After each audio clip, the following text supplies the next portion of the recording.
Torigné-sur-Duet, un petit village de la Sarthe, à une demi-heure du Mans.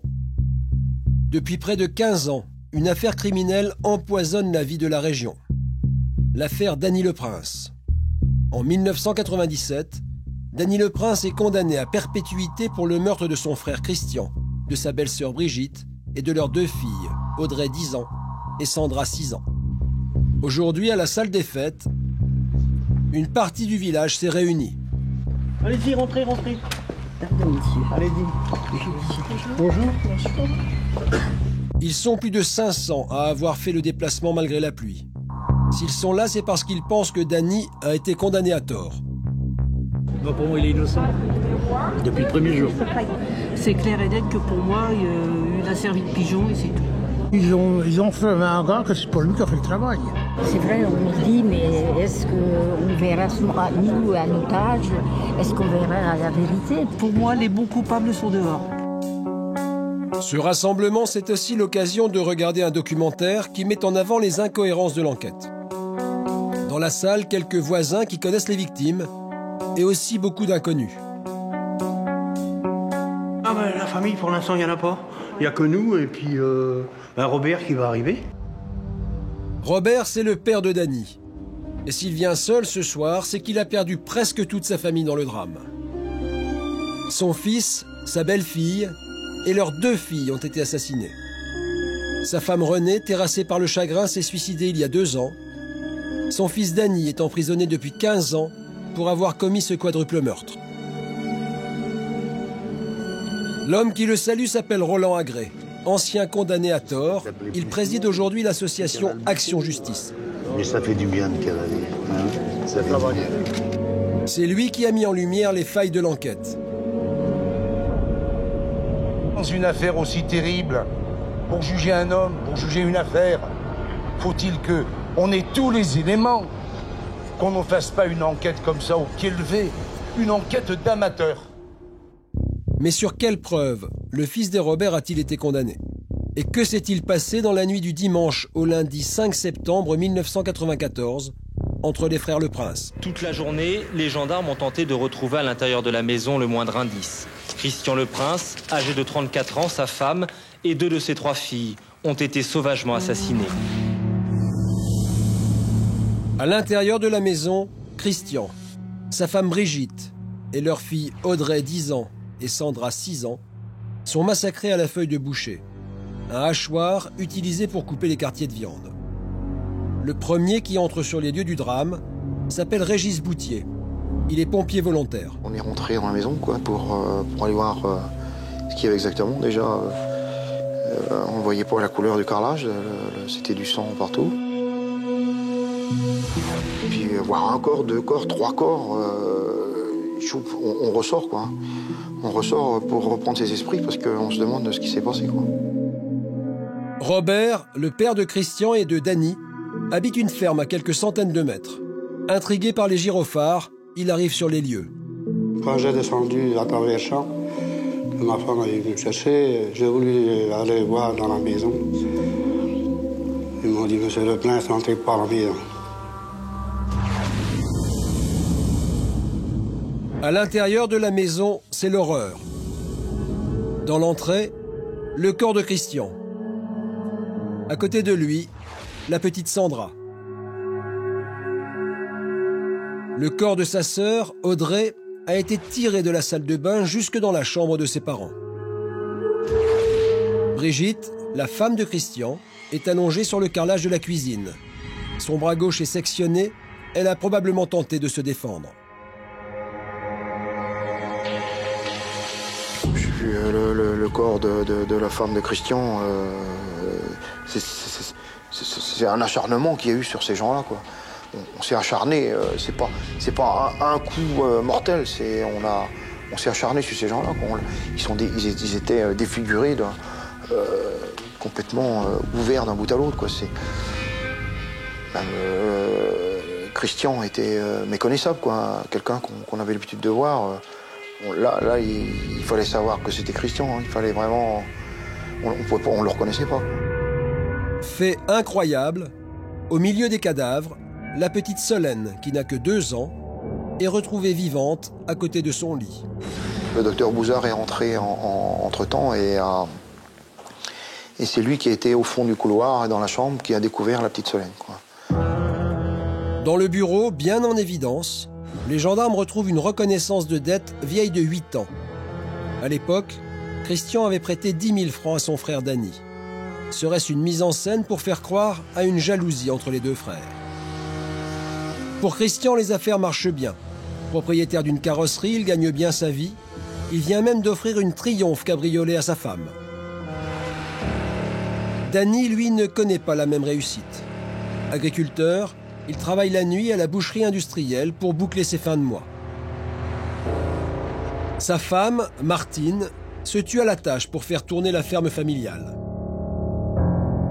Danny et son frère Christian sont voisins. Leurs maisons se font face à une dizaine de mètres, ce qui crée parfois des tensions. Les deux filles ne s'entendaient pas tellement bien. Martine, c'était une grosse jalouse de sa belle-sœur, de son beau-frère. Ça, c'est vrai. Mais la jalousie peut-elle expliquer des crimes aussi horribles? Dans un premier temps, Danny semble effondré. Sa femme Martine fait des lessives toute la journée sous l'œil étonné des caméras et des gendarmes qui continuent à chercher des indices. 2 jours après le drame, les gendarmes mettent Danny en garde à vue avec sa femme Martine. À la fin de la journée, Martine déclare qu'elle a vu son mari tuer son frère avec une feuille de boucher devant leur maison, à côté de la boîte aux lettres. Célia, leur fille de 15 ans, confirme en partie le témoignage de sa mère. Le lendemain, après 46 heures d'interrogatoire, Danny passe aux aveux. Il reconnaît avoir tué son frère, mais il nie les meurtres de sa belle-sœur et de ses nièces. Il a tellement été... martyrisé par... oui, tout à fait. Il a été... par les termes, par les coups. Il y a eu un mélange de tout ça, la fatigue, et puis au bout d'un moment, il leur fallait un coupable, et puis ça a tombé sur lui, quoi. Danny n'avoue qu'un seul meurtre. Pourtant, les gendarmes ne lui posent aucune autre question sur les autres victimes. La semaine suivante, lors de la reconstitution, Danny se rétracte. Mais c'est trop tard. Malgré l'absence totale de preuves matérielles, il reste le seul accusé. Ah, mais vous avez reconnu. Or, il y a combien de gens qui ont reconnu et dont la suite après a démontré parfaitement qu'ils étaient innocents, hein. En 1997, 3 ans après le drame, le procès commence à la cour d'assises du Mans. Seul dans le box des accusés, Danny reste froid. Il ne montre aucune émotion. Type simple, muré dans son silence, dans sa vérité, peu communicatif, pas de vocabulaire, très peu d'expression, de sincérité. Vous voyez, c'est pas quelqu'un qui va hurler « je suis innocent, j'y suis pour rien », etc. Il subit, c'est quelqu'un qui subit. À la barre, Martine continue d'accuser son mari. Leur fille Célia confirme toujours les déclarations de sa mère. Aucune preuve n'accuse Danny Le Prince. Mais ses aveux, les accusations de sa femme et de sa fille, pèsent très lourd dans la balance. Le meurtre de Christian, de Brigitte et de leurs 2 filles bouleverse toute la région. Danny Le Prince est condamné à perpétuité, avec une période de sûreté de 22 ans, la peine maximum prévue par la loi. Du fond de sa prison, Danny Le Prince clame son innocence. On n'a rien à se reprocher. Même Danny nous disait « Papa, maman, vous pouvez marcher la tête haute ». L'affaire est portée plus tard devant la Cour de cassation, mais la condamnation est confirmée. Les années passent. Les parents de Danny sont persuadés de l'innocence de leur fils. Ils envoient leur dossier à Roland Agré, président de l'association Action Justice. Condamné puis blanchi pour un crime qu'il n'avait pas commis, Roland Agré traque aujourd'hui les erreurs judiciaires. Voilà. Ça, c'est l'affaire Le Prince au kilo. Roland Agré se plonge dans le dossier et mène sa propre enquête. il découvre de nombreuses failles qui jettent un doute sur la culpabilité de Danny. Première faille, sur la scène du crime, aucune trace ADN de Danny n'a jamais été retrouvée. En revanche, sur le couteau à côté du cadavre de Brigitte, les enquêteurs retrouvent un ADN masculin, peut-être celui du tueur. Les gendarmes comparent cet ADN avec celui de 2 personnes. On a comparé ADN Martine et Danny. C'est tout pour une telle affaire. Ce n'est ni l'ADN de Danny, ni celui de Martine. Pourtant, les recherches s'arrêtent là. Autre élément troublant, les gendarmes relèvent une mystérieuse empreinte de chaussures. Il y a beaucoup de traces, y compris de traces de piétinement. Et puis, il y a des traces de Doc Martin de 41, alors que lui, chose du 46, quoi. Donc moi, on a beau m'expliquer comment on fait pour mettre des pieds de 46 dans du 41, ça rentre pas. Donc, a priori, il y a tout qui indique que 2 personnes ont participé, dont une chaussée du 41 et portait des Doc Martens, ce qui n'était pas le cas de Danny Le Prince, quoi. Si à l'époque, des recherches scientifiques avaient été approfondies, on pouvait non seulement innocenter Danny Le Prince, mais j'en suis persuadé, confondre les véritables meurtriers. Autre interrogation, le massacre a été commis avec une feuille de boucher. Mais le rapport établit que Christian Le Prince a reçu aussi des coups de couteau. On peut penser qu'il a reçu ces coups de couteau, eh bien, devant la boîte aux lettres. C'est là que le pauvre Christian Le Prince est tombé. Tout ce qu'il peut y avoir d'horrible, et ce coup de couteau dans le bras. Et ensuite, dans son corps, traîné, etc. Alors, dans aucune déclaration de Célia ou Martine, il parle de coup de couteau. Pourtant, il en a un. Alors, elles auraient dû voir un homme, ou Danny, avec dans une main une feuille de boucher, dans l'autre un couteau. Elles n'en parlent pas du couteau. Ou alors peut-être qu'il y avait 2 assassins. Un avec un couteau et l'autre avec une feuille de boucher. Mais là, il est complètement zappé, ce coup de couteau. Autre élément troublant, le temps. Selon le témoignage de sa femme, Danny aurait commis les 4 crimes en 3 minutes. Une constante, elle dit qu'il rentre à 9h30, il mange en bout de table, elle est un peu dans la pénombre devant la télévision. Dès qu'il a fini de manger, il se lève. Elle dit textuellement, j'attends 2-3 minutes, je prends l'assiette, je sors. Et là, elle le voit en train de tuer son frère, et tout le monde est déjà mort. Mais qui les a tués? Parce qu'il vient d'arriver, lui. Est-ce qu'en 3 minutes, et le temps de faire 2 pas, il a pu commettre tout ce massacre? La mise en scène, parce qu'il y en a, il y a un corps qui est tiré, le corps de la petite Audrey aussi est tiré. Il fait tout ça en 3 minutes. Quand on a accès au dossier, on s'aperçoit que les accusations de sa femme sont complètement invraisemblables, quoi. Ce qu'elle raconte n'est pas possible. Elle raconte qu'elle a vu son mari en train de tuer son frère, pendant qu'on entendait d'autres crier à l'intérieur. Donc ça prouve qu'il devait y avoir quelqu'un d'autre. Et il y avait peut-être quelqu'un d'autre. Un homme caché dans la maison aurait été témoin du massacre. Un ouvrier qui aurait travaillé dans le grenier ce soir-là. Nous apprenons, alors que tout le monde l'ignorait, y compris les journalistes, personne n'a pu en parler, nous ne savions rien.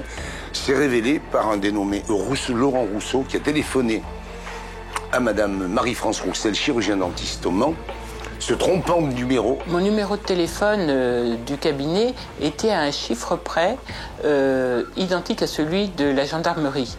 Et il m'arrivait très souvent d'avoir des communications téléphoniques qui étaient théoriquement destinées à la gendarmerie. Je lui ai expliqué que ce n'était pas le numéro de la gendarmerie, qu'il s'était trompé. Mais cette personne a insisté en me disant « Mais oui, mais il faut à tout prix que je dise quelque chose. Vous savez, l'affaire Le Prince, Danny Le Prince, il est en prison, c'est pas lui qui a tué. »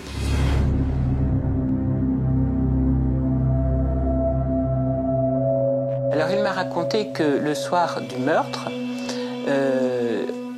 lorsque la famille était en train de se faire massacrer, malheureusement, lui était dans les combles. Et à la demande de Monsieur Le Prince, la personne qui a été assassinée, il était en train de monter des câbles électriques dans le grenier. Et il avait entendu dans un premier temps des éclats de voix. Ensuite, il y a eu une accalmie.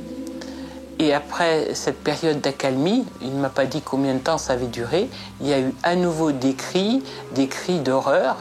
Et lui était toujours dans son grenier en train de monter ses câbles. Lorsque les cris ont cessé, il m'a dit qu'il était descendu par l'escalier escamotable, qu'il avait trouvé la petite fille qu'il nommait la puce, et qu'il avait pris cet enfant dans les bras et qu'il l'avait monté dans le grenier. Donc il a pris cet enfant qui était toute seule et qui était cachée sous le lit. Il l'a monté dans le grenier et il l'a gardé toute la nuit contre lui. Au petit matin, Laurent Rousseau affirme qu'il a déposé la petite Solène près de son lit avant de descendre par la gouttière pour éviter les gendarmes. Un peu plus tard, quand son témoignage est révélé dans la presse, il se rétracte. Pourtant, Laurent Rousseau évoque un élément capital qui prouve qu'il connaît bien les lieux. Il révèle la présence d'un escalier escamotable. Ni la justice, ni personne jusqu'en 2005, j'insiste, ne connaissait l'existence de ces éléments-là qui sont matériellement indiscutables, que personne n'a pu inventer. Et maintenant, il faudra quand même les expliquer. Mais sur les faits qu'il donne, ils sont d'une authenticité féroce. Il dit même la position des corps quand il descend. Il dit même que Brigitte n'était pas encore décédée, qu'on est revenu l'achever par derrière après. Il donne des détails qu'il explique comment il sait tout ça. En 2006, de nouvelles expertises sont ordonnées, notamment sur un couteau retrouvé dans la cuisine de Martine, la femme de Dany. Un couteau qui aurait servi au massacre. Aujourd'hui, avec les nouveaux moyens ADN, nous savons que ce couteau, l'ADN inconnu s'est révélé être compatible avec celui de Martine Le Prince. Jamais mise en examen, la femme de Dany a toujours été entendue comme simple témoin. Mais les choses pourraient changer. Récemment, Martine et sa fille Célia ont été réentendues par la commission de révision. De nouvelles expertises sont en cours. À Torigné-sur-Douai, tout le monde espère que le procès de Dany sera révisé.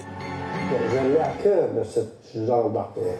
Je voudrais savoir, mais je m'en irai peut-être avant de savoir.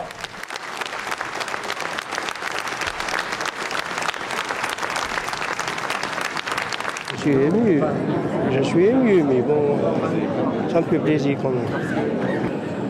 J'espère que ça amène quelque chose. Voilà.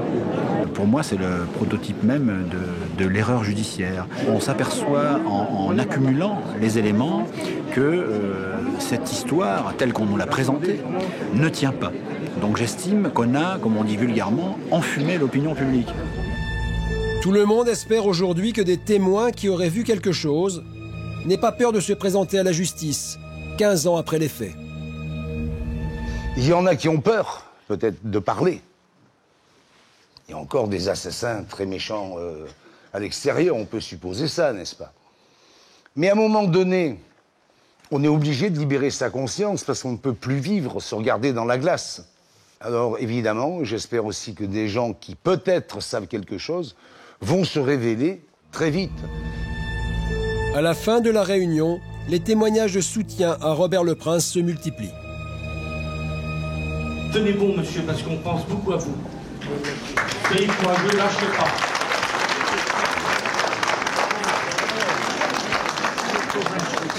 J'espère qu'il va sortir. Oui. Merci. Tenez bon, monsieur. On pense tous à vous. Hein? On vous comprend, vous savez. Il y a longtemps qu'on dit qu'il n'est pas coupable. Il y a longtemps qu'on pense. C'est pas d'aujourd'hui. Il y aura une bonne issue. Et il était adorable, ce garçon-là. Robert Le Prince est persuadé qu'un de ses fils n'a pas pu tuer l'autre. Mon ami aussi veut vous souhaiter bon courage. On est avec vous. On est avec vous, monsieur. Je voulais vous souhaiter bon courage aussi, monsieur. Et je suis sûre que vous reverrez votre fils un jour. C'est certain. Parce que vous êtes courageux, oui, vous allez l'attendre et puis vous serez récompensé de cette manière-là. La commission de révision est aujourd'hui consciente des failles de l'enquête. Mais le procès d'Annie Leprince sera-t-il révisé? Si on regarde les statistiques, on s'aperçoit que la Cour de révision, elle ne révise pas très souvent. Un condamné à perpète en tôle qui obtiendrait la révision de son procès, il y a eu Patrick Dils et c'est à peu près tout. Même Roland Agré, quand il l'a obtenu, il était déjà dehors à cause des grèves de la faim qu'il avait faites, quoi. Donc les magistrats n'aiment pas beaucoup reconnaître leurs erreurs, hein, en général, quoi. C'est quand même très très difficile d'obtenir une révision. Robert Leprince aura-t-il un jour la réponse à toutes les questions qu'il se pose?